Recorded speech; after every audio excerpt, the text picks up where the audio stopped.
Hi there, this is Derek from Pacific Coast Auto, and today we're taking a look at a 1991 Nissan Skyline GTR R32. We've been selling a lot of these R32s to the US, and this one's a little bit different because this is a 1991 model, but we're still sending this one to the USA. And how are we doing that? We are holding on to the car until next March, and then sending it over for April. We actually managed to get this one for roughly about $3,000 less than you would normally get it for. That's because we bought it 6 months early. Now, buying them 6 months early adds to the cost because you have to pay for the storage, and that's about the time when the price starts to go down, is about 6 months out. Because of the limited supply over the demand of these cars, the price has gone up in the US, as everybody knows. I've got a couple of videos on my personal channel about that. And you know, buying them early is a good way to get a lower price, but it means you have to wait an awful long time for your car. And so there is the trade-off there. And that's why 6 months is about the price, or about the time when we see the prices go down. It's because 6 months is about the time where most people wouldn't want to wait that long. But if you do, you can save a few $1,000s. And plus, with the price increase of the R32, as they're getting more popular in the US, you might find that, you know, you save maybe $2,000 or $3,000 on buying it early, but the price might go up another $1,000 or $2,000 between now and the time that this car would be imported. And so, something to think about. Okay, so about this car, this one is 81,017 kilometers, so rather low mileage for the car. It's got paint coming off of the valve cover and the intake, as all of them do. This one's a little bit worse than most of them, actually quite a bit worse than most of them, but it is something that's fairly easy to change. It makes a big difference inside the engine bay. And inside here, everything looks fairly tidy except for that, and so it's going to make a big difference of the aesthetics of under the hood. Engine seems to be running well. RB26s are noisy engines, so it's normal to sound like this.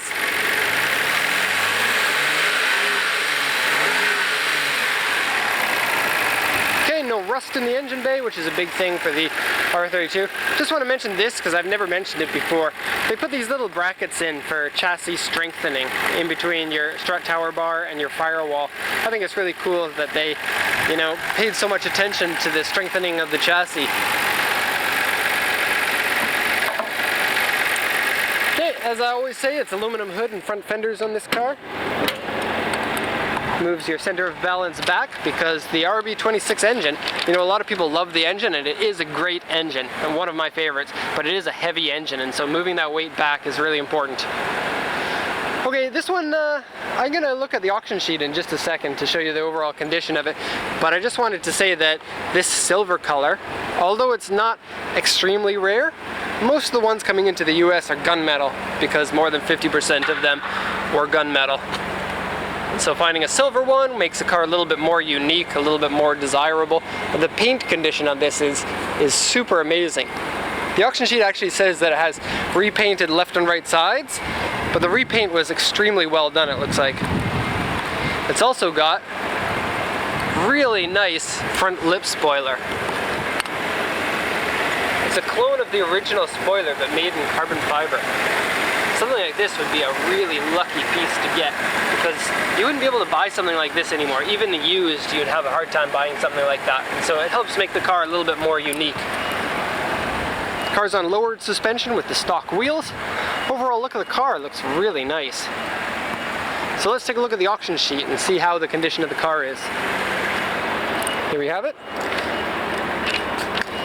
This is a 1991 April Skyline GTR RB26 2.6 liter engine, grade 3.5 with an interior grade C. Kilometers are 81,017. The car is still registered in Japan, which will increase the price a little bit on the cars sometimes. It depends. 5-speed, alloy wheels, power steering, power windows, automatic AC, original silver color. Purchased by user, original alloy wheels. Purchased from user means kind of like a dealer trade-in. Owner's manual, warranty papers. I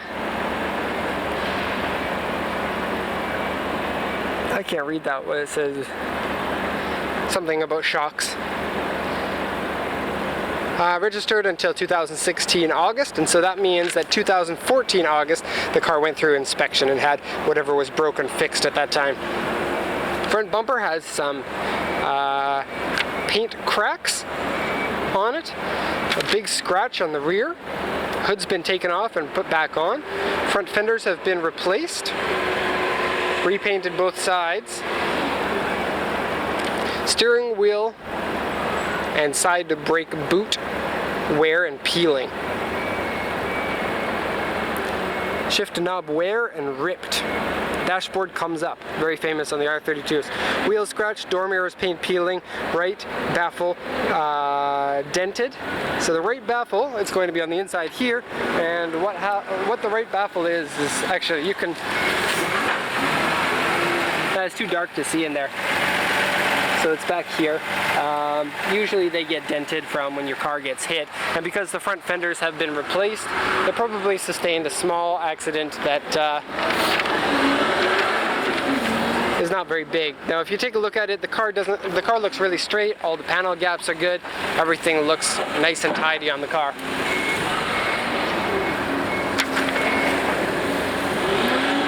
Okay, various scratches, dents, repairs, interior wear and dirty. Okay, I'm going to take a look at the A3 in the back, because while I was reporting on the car, I didn't actually see that. Ah, yes. Here it is. And so it's right here. Right there. Now it's not as big as I thought, and actually an A3 should be bigger than that. There are a series of scratches in there. It looks like there was something underneath the wing that was resting in here and they slid it sideways.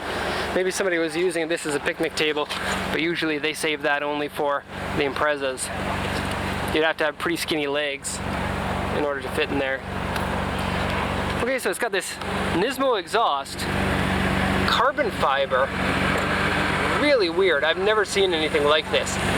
Now, looking at this from afar, you wouldn't be able to tell that it's Nismo, but it does have the Nismo logo on it. The sound sounds pretty good, but it's very bassy, and so you probably wouldn't be able to hear that unless you've got a subwoofer. Back bumper has kind of scratches in the clear coat. You can see right on the corners when the sun shines on it. Okay, I'm going to do once around in the car here.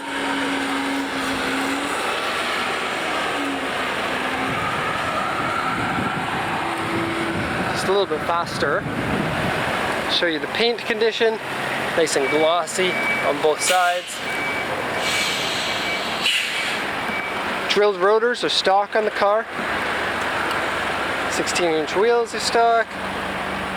It says RS Makiyama Racing Service on the back there. I don't know what that's all about. The engine seems to be stock. It is cool to have stickers like that, especially of a Japanese company on a car that's going to be landing in the US. But I don't think that he actually had any work done by them other than like oil changes or something.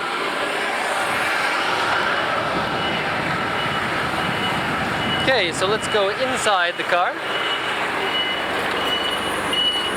Got some peeling paint here, and let me just show you the door mirrors too, because on both door mirrors it's peeling. Now I did get pictures of all of this, and so if we miss something in these reviews, which you know happens from time to time, that's not missed in the full report. When I'm shooting the videos, sometimes I lose track of what I'm doing because, you know, it's one take. Each video is 16 minutes, and I can't last 16 minutes without making mistakes. So that's the way it goes. So inside door cards seem to be in good shape. There is some fade on these door handles, which is pretty common. The inside water gasket, or I guess seal for the window, is in good shape, which is pretty rare on a 25-year-old GTR. The dash part that comes up is way nicer on this car than on most of the GTRs, and I'll show you in just a sec here. Seats are in great shape. Driver's seat has some bum dirtiness right here. This part here is usually quite a bit lighter, as you can see. These seats are lovely. If you haven't sat in a GTR seat before, you should really try it. I highly recommend. It'd be nice to have an office chair. Whoops. Office chair made out of a GTR seat. Okay. Making good oil pressure, throttle response feels good. As with most GTRs, I recommend that you change the coils and plugs. So dashboard lifting up here, which is tiny, but there's a more, I'm not able to speak English, a bigger area here that's come up. Those are the two famous places, along with around the vents like this one's got here. Okay, looks like the car's never been smoked in. It smells lovely inside the car. In fact, it almost smells like a girl's car in here. Not like, you know, I don't mean to be sexist there, but girls' cars usually smell nicer than boy cars. Lots of wear here. Wear here. And peeling on the steering wheel. Whee! Okay, I'd say way above average for this GTR. And so, good purchase on this one. Oh, boost gauge, which is red, so it's not easy to see. But the lights work fine. At nighttime, you'll be able to see it more. And I think that there's a setting also for that to brighten it up if you want, or change the color to blue. It's a DEFI gauge. Okay, so that's going to be it for the GTR here. Thank you very much for watching. Don't forget to send a comment, hit the like button if you like this video, and if you haven't already, then subscribe to my channel where we check out other Skyline GTRs and other, well, recently almost all Skyline GTRs, as you can see, because they're popular in the US, but we check out all the other cars that we send for export to pretty much any country in the world as long as you can import them. So thanks a lot for watching, and have a good day.